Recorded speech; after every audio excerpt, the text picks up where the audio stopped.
poder, aquellos migrantes que quieren burlarse de la justicia, burlarse del Estado, burlarse de las normas, ya no lo van a poder hacer. Muy buenas noches. Ministro, buenas noches. Por favor, para que no dé mayor alcance respecto a estas normas que han sido modificadas en el Código Procesal Penal de nuestro país respecto al tema migratorio. En efecto, el día de hoy en el Consejo de Ministros se han desarrollado varios temas. Uno de ellos, dos de ellos son los que usted menciona. El primero de ellos es relativo a la modificación del Código Penal con relación a la conversión de la pena, el tráfico ilícito de migrantes, la aplicación de la pena restrictiva de la libertad como pena accesoria. El segundo también referido a la conversión de la pena. Y el tercero que incorpora dos artículos referidos a la aplicación de la pena de expulsión y un tipo penal que es novedoso sobre el reingreso clandestino o ilegal. En lo personal, este último, que agrega el artículo 303C, ha sido dado, todos los decretos legislativos han sido dados en el marco de las facultades que el Congreso de la República ha otorgado al Poder Ejecutivo, y este último menciona un aspecto en el cual la ciudadanía había estado observando, y nosotros también, del caso de aquellos extranjeros que salen del país y reingresan nuevamente, salen del país, regresan otra vez, y resulta pues que se burlan de la justicia, se burlan del sistema, y no había forma de ponerle coto. En esta nueva fórmula legal que se acaba de aprobar el día de hoy, que ya debe estar publicándose, se plantea que el extranjero que haya sido procesado, sometido a un proceso y que tenga una sentencia, pero también aquel que haya sido objeto de una decisión administrativa por parte de Inmigraciones y que haya sido expulsado, no debería reingresar al país. En caso que reingresara, comete un delito, y este es un delito que va a ser también procesado por los mecanismos de flagrancia, en estos sistemas de flagrancia que van a estar constituidos por la policía, el defensor de oficio, el Ministerio de Justicia, la Fiscalía y el Poder Judicial. Es decir, vamos a tener un mecanismo pronto y seguro por el cual los migrantes ya no van a poder, aquellos migrantes que quieren burlarse de la justicia, burlarse del Estado, burlarse de las normas, ya no lo van a poder hacer. Así es, comprendemos que ese es un trabajo multisectorial y aquí involucra al ministro del Interior, de qué forma van a trabajar de la mano, y a su vez el MEF, el Ministerio de Economía y Finanzas, para conocer si hay un presupuesto destinado para la implementación de reforzar las principales fronteras de nuestro país. Bien, su pregunta tiene varios aspectos, ¿no? Yo creo que lo más importante en el ámbito de la justicia o en el ámbito del Ministerio de Justicia es que lo que se va a desarrollar o lo que se va a implementar rápidamente a partir de ello son las unidades de flagrancia que hemos empezado con singular éxito en varios lugares del país, ¿no? Y el papel que tiene el Ministerio del Interior inicialmente, obviamente, es por el lado de la Superintendencia de Migraciones, que tiene el control, pero también porque vamos a estar interconectados con el sistema de justicia, es decir, con el Poder Judicial, respecto de las sentencias que recaigan sobre los extranjeros. Es decir, vamos a tener un trabajo articulado entre Poder Judicial, Ministerio Público, Ministerio de Justicia, Ministerio del Interior, Migraciones, para que ninguno de aquellos que quieran burlar la justicia o burlar las disposiciones del Estado quede impune. Ya, pero ministro, ese es en el contexto de migrantes o extranjeros que estén ya en el territorio nacional. Pero ¿cómo garantizar un mejor control fronterizo? Porque usted bien sabe que la frontera muchas veces es una coladera, por eso ingresó tanto delincuente, tanto criminal a nuestro país. Sí, lo que pasa es que no se olvide usted que bajo la política migratoria en líneas generales, la migración ha sido parte de un proceso de atención por parte del Estado en otros gobiernos, y recién nos hemos percatado, es decir, la sociedad se ha percatado muchas veces de los efectos que esto ha significado de abrir las fronteras libremente.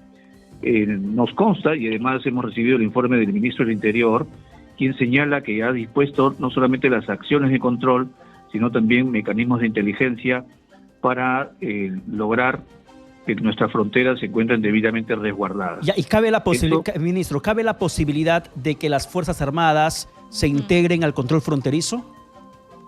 En principio, tengan en cuenta que las tareas de las Fuerzas Armadas que están fijadas en la Constitución son diferentes a las que corresponden a la policía. La policía tiene el orden interno, es la función constitucional, y en tanto la policía desarrolla esa tarea con probidad y con prontitud, va a seguir haciéndolo. Y sobre eso, ministro, en paralelo, sabemos de que otro problema es el estado de las cárceles.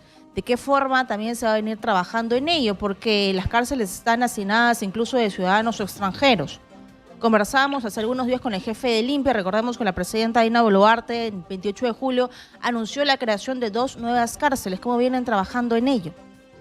Muy buena pregunta.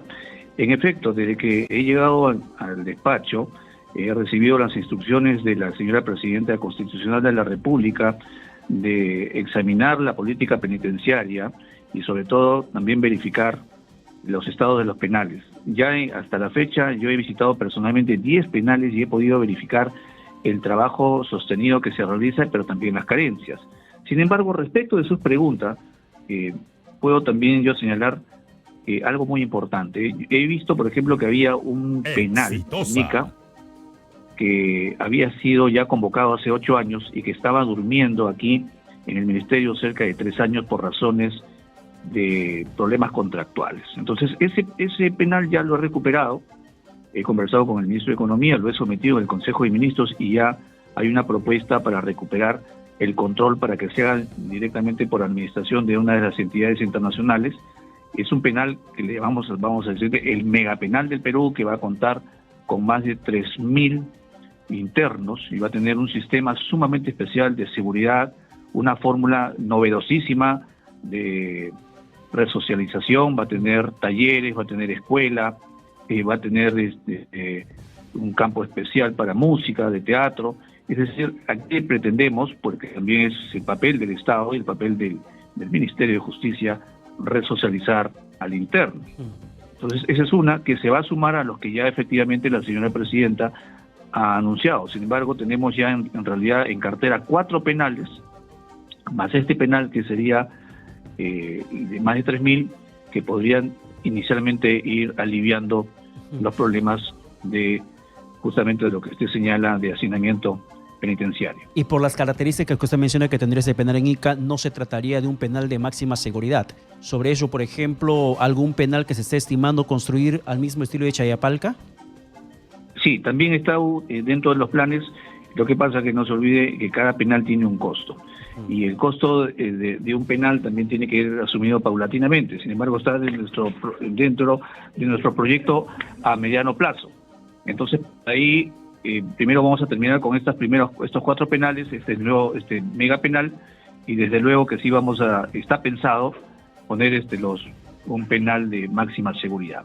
Y ya que me pregunta eso, pero también desde mi despacho hemos advertido, y la política del sector va a ser de prevención.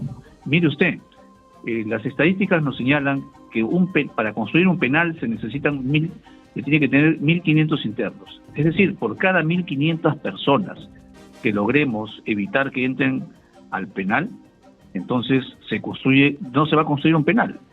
Entonces, la idea de nosotros, a partir de los programas que también se han implementado, como por ejemplo Cambiando Rumbos, y otros de política de prevención, de llegar a los lugares donde existe un riesgo para la juventud, lo que estamos proponiendo también es un modelo de prevención para evitar que estos jóvenes e incluso adultos estén expuestos a delitos o estén incitados a la violencia. Creo que esa es una tarea también muy importante. Así es, ministro. Ya para ir cerrando, por favor, como ministro de Justicia, ¿considera que la familia de los deudos en las movilizaciones vienen obteniendo la justicia que requieren? Recordemos que el primer Alberto Tárora, al parecer, no colaboró con las investigaciones, no declaró lo suficiente, al igual que la presidenta de la República, Dina Boluarte. Y este hecho, yo sé que es un hecho político, viene generando problemas cuando la presidenta viaja a nivel internacional. Viene siendo comentado a nivel internacional. ¿No considera que deberían aplicarse la ley de la transparencia y declarar ante la justicia? Ve usted, su comentario tiene varias aristas. Voy a empezar primero por lo que usted señala sobre las víctimas de la violencia. Se dictó en su momento un decreto supremo que fue asumido en su totalidad y fue cumplido. adecuadamente. Eso por un lado. Respecto de lo otro, usted lo que me está señalando es la participación de la señora presidenta y del señor Y el premier premier dentro la de un semana pasada. Sí, dentro de un proceso penal que la Fiscalía, en mérito de esta noticia, ha abierto a manera de investigación. Y creo que la justicia, en ese sentido, guardando la reserva del caso, debe ser quien investigue. Yo como ministro de Justicia no puedo opinar porque se puede dar un sesgo político a favor o en contra, y lo que yo considero es que la Fiscalía debe hacer su tarea con autonomía, ¿no es cierto?, pero también en ejercicio del debido proceso. Bien, ministro, muchas gracias por la comunicación gracias. alcanzada. A ustedes, muchas gracias también. Muchísimas gracias.